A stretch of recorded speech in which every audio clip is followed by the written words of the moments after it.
The elevator doors opened with a metallic whisper, and C.C. Baxter pressed himself against the brass rail, letting the couple pass. He recognized the woman's perfume before he saw her face. Something French, expensive, the kind his boss Mr. Sheldrake would buy. She kept her eyes down, gloved fingers clutching a small purse, while Sheldrake's hand rested proprietarily on her back, guiding her toward 19, Baxter's apartment. "Evening, Baxter," Sheldrake said, his voice carrying that practiced cheerfulness of men who never questioned their right to ask for things. The overhead light caught the silver in his temples, the confidence of his Brooks Brothers suit. "Evening, sir." Baxter stepped out, felt the key drop into his palm, still warm from Sheldrake's pocket. The woman's heel caught on the elevator threshold. She stumbled slightly, and for just a moment, her eyes met his. They were brown, red-rimmed, and held something that looked like an apology. The doors closed. Baxter stood in the hallway, holding the key, listening to his own apartment door open and shut. Somewhere a radio played Rosemary Clooney. He checked his watch. 7:30. By his calculations, he could return around 10. That left 2.5 hours to kill on a Tuesday evening in Manhattan, the rain beginning to pattern against the hallway window. This was how it worked. Had been working for 6 months now. Baxter, a mid-level actuary at Consolidated Life Insurance, provided the venue. In exchange, Sheldrake and the other executives provided promises, vague assurances, about promotions, mentions of his name in the right meetings, the currency of corporate advancement. It was a simple transaction really, a key for a future. His modest one-bedroom on West 67th Street had become a way station for other people's desires, and he told himself this was just how business was done, how ambitious young men climbed ladders in 19. He'd started carrying a book in his briefcase for nights like this, The Catcher in the Rye, which everyone was talking about. He found a coffee shop on Amsterdam, ordered a piece of apple pie he didn't want, and tried to read about teenage alienation while rain streaked the window. But the words wouldn't hold. He kept seeing that woman's face, the particular quality of sadness in it, like someone attending a funeral for a life that might have been. At 10:15 he returned home. The apartment smelled of her perfume and cigarette. Sheldrake had left a $20 bill on the kitchen counter, more than usual though Baxter had never asked for money. It sat there like an accusation. Andrew Jackson's face stern and knowing. He picked it up, then put it down, then finally folded it into his wallet where he wouldn't have to look at it. The next morning he found a compact under the sofa cushion, gold-plated, monogrammed with the letters FK. Inside, the powder had cracked into continental shapes, and there was a mirror showing his own eye magnified and strange. He put it in his desk drawer at work, meaning to give it to Sheldrake, but somehow the day passed and he forgot or pretended to forget. 3 weeks later it happened again. Same woman, same tight smile from Sheldrake, same weight of the key in his palm, but this time, as the elevator doors began to close, she reached out and stopped them. "I'm sorry," she said. Her voice was lower than he'd expected, with an almost theatrical quality, like she'd trained it to carry across rooms. "This must be awful for you, having to leave your own home." Baxter felt his face heat. "It's fine. Really, it's just an arrangement," Sheldrake finished, his tone carrying a warning. "Baxter understands how things work, don't you, Baxter?" "Yes, sir." The woman looked at him for a long moment. "My name is Fran," she said quietly. Then the doors closed, and she was gone. But knowing her name changed something. That night, wandering through the February cold, he couldn't stop thinking about her. Fran. The compact was monogrammed FK, so presumably Kubelik or Kelly, or Koff. He imagined her life secretary probably, maybe in one of the offices downstairs, caught in the gravitational pull of an executive's attention. He'd seen it before, the way certain men collected women like they collected corner offices and expense accounts. He gave the coffee shop 4 blocks away his business that night, but even there, warming his hands on a mug of bitter coffee, he felt displaced from his own life. Through the steamed window he watched couples hurrying past, men holding umbrellas over women's heads, and felt a loneliness so profound it seemed to have its own weight and texture. When he returned, Fran's compact was sitting on his bathroom sink. Sheldrake must have found it, left it out. A message maybe, or just carelessness. Baxter picked it up, felt its slight weight in his palm, The monogram caught the light. He imagined her opening it, checking her reflection before walking out into the world, putting on whatever face she needed to get through another day. The pattern continued. Every 2 weeks, sometimes more frequently, Sheldrick would appear at Baxter's desk with that particular smile, the one that said he was about to ask for something in expected agreement, and Baxter would surrender his key, retreat to coffee shops and movie theaters, watch his own life happen from the outside.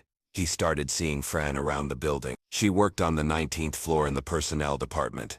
He confirmed this by checking the company directory with hands that shook slightly as he turned the pages. He learned to time his lunch hour to catch glimpses of her in the elevator, the cafeteria. She wore her dark hair in a French twist, favored gray skirts and white blouses, carried herself with a dignity that seemed effortful, like a language she'd taught herself to speak. They never spoke, but sometimes in the elevator their eyes would meet in the brass reflection, and he thought he saw recognition there. Complicity, maybe. They were both caught in the same machine, exchanging pieces of themselves for the promise of something better. Spring came to Manhattan in fits and starts, warm days followed by cold snaps, the city unable to commit to hope. Baxter got a small promotion, assistant to the assistant director of actuarial services. Sheldrick clapped him on the shoulder and said, "You're going places, my boy. You understand how the game is played." The game. Late at night, alone in his apartment after Sheldrick and Fran had left, Baxter would stand at his window watching the city lights and wonder what exactly he was winning. His apartment didn't feel like his anymore. It had become a stage set for other people's dramas, and he was just the stagehand, moving furniture in the dark. Then came the night everything broke open. It was a Thursday in April, and Baxter had returned home early. Sheldrick had called to cancel, something about his wife becoming suspicious. Baxter felt relief wash over him, the unexpected gift of his own space. He stopped at the corner grocer, bought ingredients for a real meal, climbed the stairs with a lightness he hadn't felt in months. The apartment door was unlocked. His first thought was robbery. His second was that Sheldrick had given someone else a key without telling him. But when he pushed open the door, he found Fran sitting on his sofa, still wearing her coat, her face streaked with tears. "I'm sorry," she said immediately. "I shouldn't be here. I didn't know where else to go." Baxter set down his groceries carefully, his heart hammering. "What happened?" "He's ending it, Sheldrick. He said his wife found out, and he has to think about his family, his career." She laughed. A broken sound. "As if I'm not a person who also has a life, who also took risks. As if I'm just..." She stopped, pressing her hands to her face. Baxter sat down, maintaining a careful distance. Up close, he could see the fine lines around her eyes, the place where her lipstick had smudged, the essential humanness of her that his imagination had somehow smoothed away. "I'm so stupid," Fran said. "He told me he loved me. He said he was going to leave his wife, that we'd go to California, start fresh. I believed him. God, I actually believed him." "You're not stupid," Baxter heard himself say. "He's just..." "What?" "A liar. A user. Of course he is. They all are." She looked at him directly then, and he saw something fierce beneath the tears. "And you helped him. You gave him the place to carry on the lie." The accusation hung in the air between them. Baxter felt it like a physical blow, all his rationalizations crumbling. "I know," he said quietly. "I did." They sat in silence. Outside, a siren wailed past. The refrigerator hummed. All the ordinary machinery of life continued, indifferent to their small human crisis. "Why did you do it?" Fran asked finally. "Give him your apart." Baxter considered lying, offering some corporate explanation about team playing and loyalty, but something in the moment demanded honesty. "I thought it would help me get ahead. I thought that's how you survive in a place like this, by being useful to the right people, by not asking too many questions." He paused. "I was wrong. We're all trying to survive," Fran said. She'd stopped crying, but her voice was weary. "That's what they count on. They know we need the jobs, the paychecks, the promise that if we just endure a little longer, things will get better. So we swallow our pride.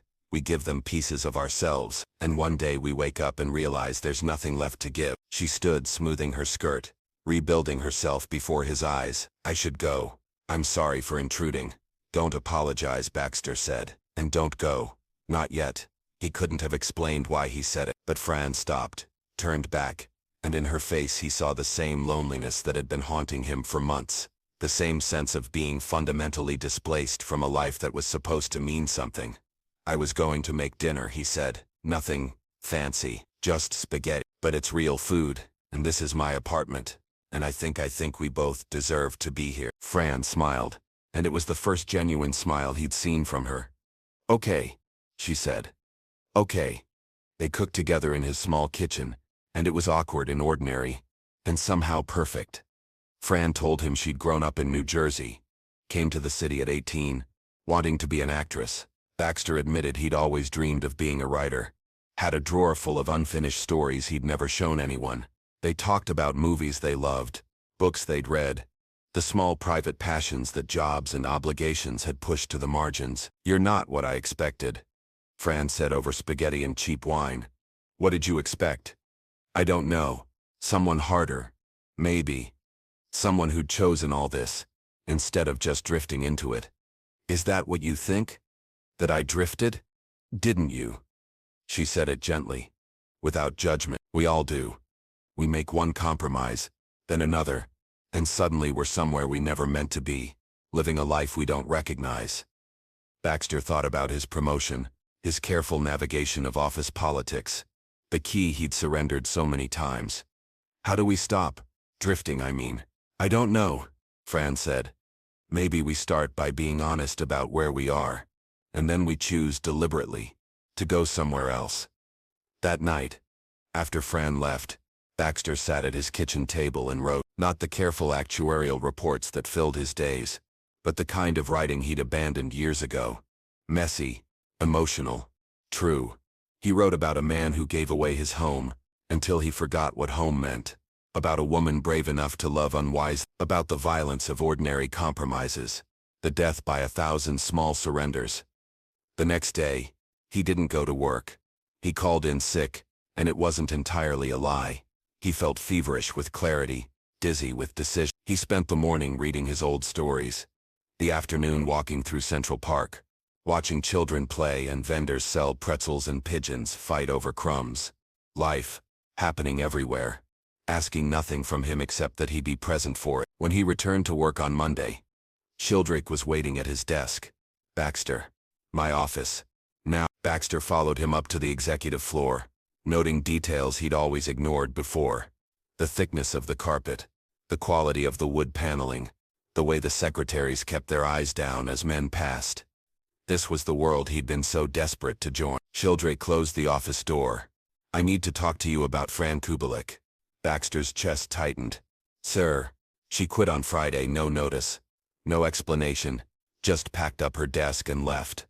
Sheldrake leaned against his mahogany desk, arms crossed. "Did she say anything to you?" "That night she showed up at your place." So he knew. Of course he knew. "She was upset," Baxter said carefully.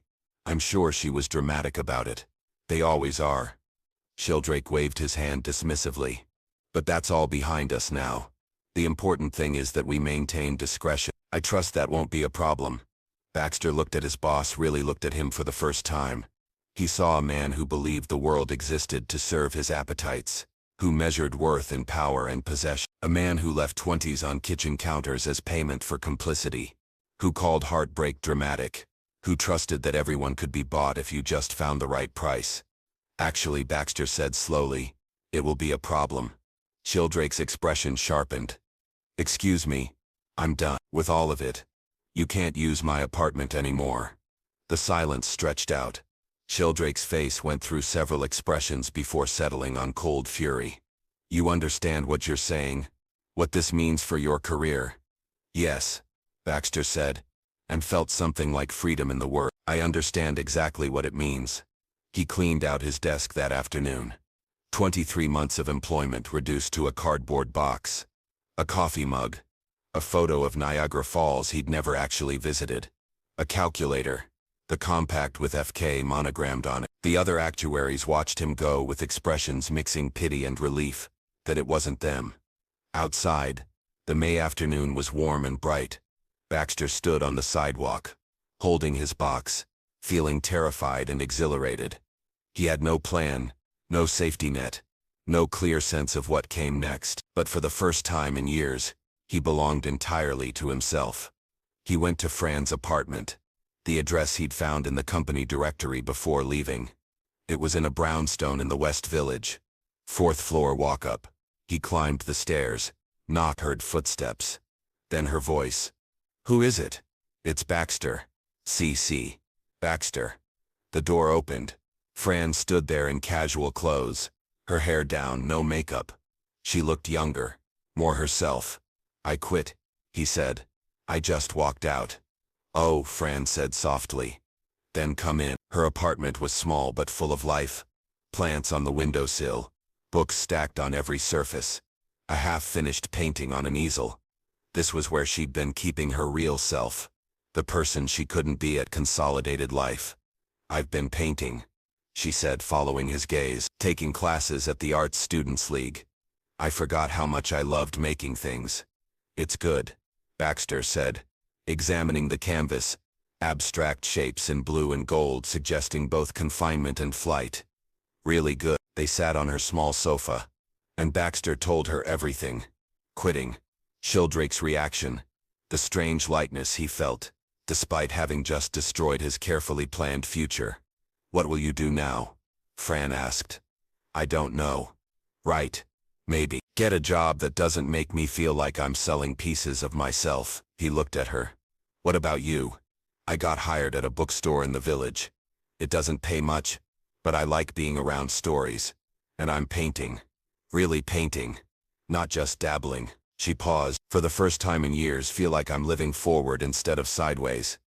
"Living forward," Baxter repeated. "I like that." They talked until evening, then walked to a small Italian restaurant Fran knew, over red sauce and cheap wine.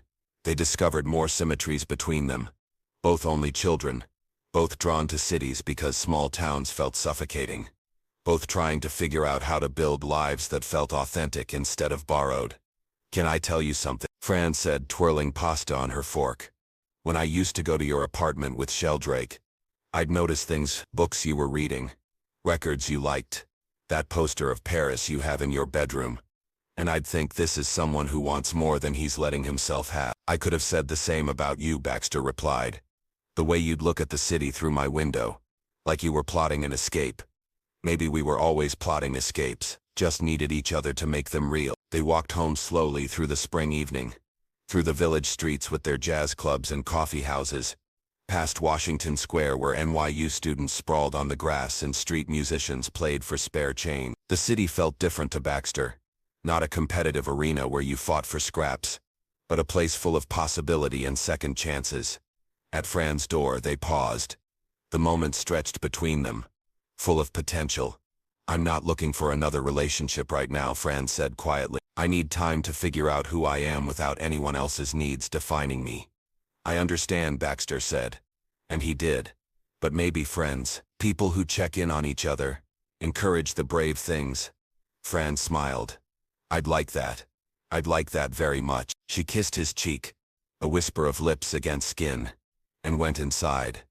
Baxter walked home through streets growing dark, past lighted windows showing the dramas of other lives. He thought about all the time he'd spent displaced from his own apartment, his own life, watching from the outside. No more.